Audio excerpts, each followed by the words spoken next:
Everything is a drum.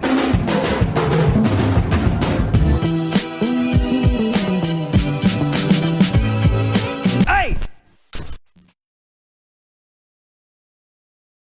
What's up everyone, Adam from FWCI, and this is the pitch meeting for Meg 2, The Trench, which you know what that means. It means I've watched the Meg 2, which means the reaction is probably coming in like a week and a bit or so, somewhere around there, because it's up on Patreon at the moment if you want to watch ahead, but it will be coming to the main channel very soon. And wow, what a steaming, colossal pile of dog shit this movie was. I loved all the action scenes. I hated all the plot scenes with the humans. Even Statham couldn't save this movie. Although I did want him to get in a mech suit and fight a Meg, but we didn't get that. That's where you lost me. Actually, you lost me way before that. So I'm really excited to see what Ryan George has to say about this one, because I enjoyed the first one, even though I knew the human characters and their storylines were boring and terrible, with the exception of Mei Ying, the little girl, and to a lesser degree, Statham's character. What's his character's name? It's something ridiculous. Jonas something. And in my reaction that's coming out, it's a really short reaction. It's a real quick watch because I've edited out basically all of the human storylines. The lady who is like she gets dragged into the woods by those like gnashy doggo monsters. I think the first time you see her in my reaction is when she dies. So go enjoy that one when it comes out, or if it's up, go check it out after this, because this is the Meg 2 Trench pitch meeting from Ryan George. Let's do it. So, you got another Meg movie for me? Yes, sir, I do. Meg 2, The Trench. Ah, so like a megalodon gets into some World War I trenches and the soldiers have to fight it? No, this is like a deep sea trench at the bottom of the seafloor. Well, that doesn't make any sense. The soldiers would drown. Actually, there aren't any World War I soldiers. It's Jason Statham. He's back again, baby. Oh boy, what was his character? Alright, I like the fact that producer guy is really excited to see World War I soldiers versus a megalodon. I'm not gonna lie, I'm here for that movie. That sounds good too. What was his character's name again? You wouldn't retain it if I told you. That's true, I don't. Who is he? I don't care. And a bunch of other characters from the first movie are coming back too. Oh nice, I remember them. Do you? No, didn't really think so. Anyway, his love interest from the first movie's... Wow, I've never agreed with a pitch meeting more than this one right here. This is fucking spectacular, and I'm 36 seconds in. Dead now. Oh no, what happened? Well, turns out she ended up contracting off-screen deathinitis. That does sometimes happen between movies, yeah. So now Jason Statham's taking I thought she died at the end of the last movie. Shows what the fuck I know.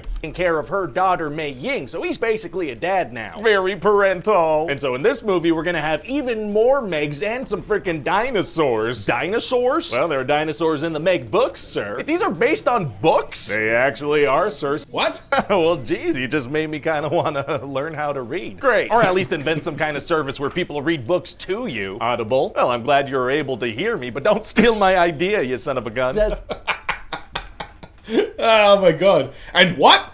The Meg is a book series? Fuck, I kind of want to read that. No, if it's...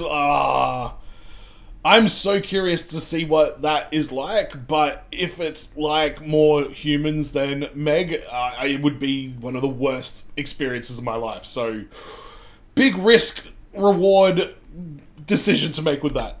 With a movie like this, sir, we all know what people are coming to see. Giant sharks. Human conflict. What? And then a little bit of shark stuff at the end. You sure about that? Well, I figured your visual effects budget would be sure of that. That's a good point. Yeah, okay, tell me about this human conflict stuff. I'm in. Well, This movie could have easily been like an hour 15, hour 20, and it probably would have been a lot better.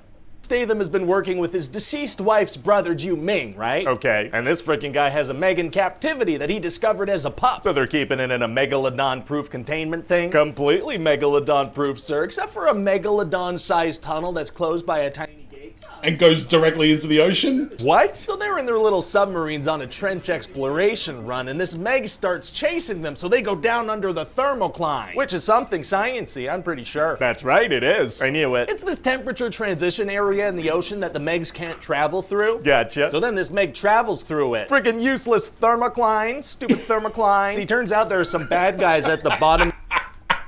I don't know what the fuck the thermocline is either. When they go down there in the movie, I mean, in my reaction, you see it. They go in the thing and they're like, the Meg can't follow us in here. And I'm like, really? I don't know what this is. I don't know the science behind this whole thing. Doing some illegal mining, and they set off this big explosion that crashes the submarines and makes a hole in the thermocline. Oh, so they die? No, because the good guys have these super powerful suits that can resist the ocean pressure and like punch through concrete. I bet those are gonna come into play later when they fight the sharks. No. So then the good guys are gonna spend a... Yeah, thank you very much for pointing that out. Clearly Ryan George was watching this movie like, we're gonna get Mech Statham fighting a Megalodon, and it never fucking happened. He goes out in there and please address the thing where he swims out at the bottom of the Mariana Trench to open up a latch. And did he just breathe through his nose or something? If that's scientifically accurate or something, please let me know. But I'm pretty sure it's fucking baloney. A big chunk in the movie in this underwater base, not even dealing with sharks. Oh man, I can't wait to see that. That's gonna be so cost saving. And Jason Statham wants to swim to this other part of the base that has escape pods, but their suits are out of oxygen. So what does he do? He goes anyway, unprotected, free diving it. Aren't they super, super deep with incredibly crushing pressure? 25,000 feet down, but he breathes the air out of his nostrils, so it's okay. The oxygen is the problem. That's what the problem is. Oh, is it? Well, we're gonna have a character say, you don't see fish down here wearing armor, do you? That is true, you do not see that. Okay, I guess this makes sense now. It might. Plus we... Thank you, because yeah, I was watching, I was like, this is not how shit fucking works, guys. We can kind of just do what we want. It's not like the general public really knows anything about deep sea pressure, you know? Exactly. Something nuts would have to happen for a kind of mass education on oceanic pressure. When did this come out? Is that a Titanic reference? Might be. But several megalodons and some amphibious dinosaurs make it up too. They've been at the bottom of the ocean for millions of years, but they could still walk up on land no problem. That's what we're going with, because this way we can have some land dinosaurs running around and do a bunch of scenes I took from Jurassic Park. You took them? Yeah, they're ours now. I took them. Oh, neat. Bad. It's bad. Those bad guys that were doing the illegal stuff underwater. We're still not at the shark action? No, that's gonna be like the last 15 minutes. We're still in the people part. Gotcha. And then it's gonna be time for the shark action. Oh boy, here we go. So turns out all these frickin' monsters are headed to this resort island that's all about fun, right? What's it called? Fun Island. How'd you come up with that? So the good guys have to head over there to tell... Oh my god. Yeah. I mean, someone got paid to come up with that name. Just remember that. I probably shouldn't make that joke right now because the writer's strike just ended. But fuck, was the writer's strike happening when that had to be done? Tell everybody to get out of the water because some freaking Megs are coming. Of course. But then they do a very bad job at that, so a bunch of people die. Uh-oh. Yeah, they're freaking getting eaten by sharks, by little dinosaurs. There's a big kraken. Oh, big cracks are tight. Wait, what has a kraken in? No, a kraken, like a big octopus. Jeez, how do the good guys react to that? They literally don't even mention that it exists, but one of the Yes, exactly! Oh my fucking god! I said that in the thing, I was like, I don't think anyone actually verbally acknowledged that octopus once throughout that entire movie, other than the people being specifically attacked by it, but all the main characters, nobody even acknowledged it, and they didn't know that that came out of the oh god, it was bad, that was bad. Ryan George, you are just validating me so bad right here. Characters throws a bomb at it. So anyway, then Jason Statham gets on a jet ski and starts hunting sharks with bombs mounted on harpoons. Very exciting. And he manages to kill one, but then he's got to take down the alpha. Is that going to be hard to do? Actually, it's going to be super easy. Barely an inconvenience. Oh, really? Yeah, see, he's going to impale it with a helicopter propeller and then just kind of toss it dead in the ocean. That doesn't seem physically possible. Well, the thing about this guy is that he's Jason Statham. Oh, that's right, he is, yeah. And so then all the bad guys... So, in the trailer for this movie, there's that scene where the shark goes after Statham and he puts his feet up and stops it. And when it got into that point in the actual movie, they had added into that a whole bunch of, like, chains. I'm pretty sure it wasn't in the trailer. I should probably go back and check. But, they were just hinting that Statham was going to defy the laws of physics at some point and manhandle a megalodon, and that's basically what we got with that last bit. I was like, I don't think this is how gravity works, movie. They're dead, and the good guys have a little celebratory drink on the beach, you know, laugh it up, have a silly old time. They just saw a bunch of innocent people die horrible deaths. A silly old time, so what do you think? Well, it sounds like a shark time. I say we release it as a big summer blockbuster. Really? You think this stands a chance against superhero movies at the domestic box office? Oh no, this thing's not making its money domestically. We just have to kind of blatantly make this for another market, okay? Yeah, I noticed that as well. There was a lot of scenes in this movie that were just spoken in straight up Mandarin, which I was perfectly fine with, except the characters and the dialogue and the storyline was complete dog shit, and that's why I cut it out of my reaction entirely. Wasn't there like a whole bunch of weirdness with China and the first movie? The first Megalodon movie, like they wanted a lot of Chinese influence in it and stuff like that.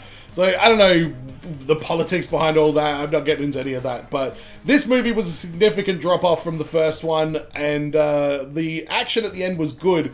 But this was borderline. This was like Mega Shark versus Crocosaurus, Sharktopus, like that weird, like CGI cheap, like movie trend that happened there for a while around the Sharknado time as well. It was pretty close to that in terms of quality. It definitely, and that's where it seems like all the money they spent on the other aspects of it, filming on location, all these like ocean scenes, all these like, you know, action scenes and stuff like that. They spent a lot of money to try and make this movie interesting, and it's like every single dollar they spent could have been spent better elsewhere. I say in my reaction that what I would have liked to see with the Meg 2, The Trench, is that a bunch of creatures have started to get out of whatever that protective barrier is, and they're starting to get reports around the world of just these gigantic sea creatures, you know, being spotted or affecting ecosystems and stuff like that. And Statham has to then go to like, you know, 3 or 4 different territories and assist their teams or whatever, or has his team to take out these animals, these big, massive, you know, kaiju size beasts that are now out there in the ocean having this effect. And I think it would have been a lot more fun. You could see some different animals, you could see some more kills, you could see some more action, and the whole corporate espionage element of this movie was absolute dog shit. But Ryan George nailed it. Make sure you go check out my reaction to that movie and subscribe here on YouTube if you haven't already. And as always, everyone, be well, stay safe, look after your friends. See you in the next video. Peace!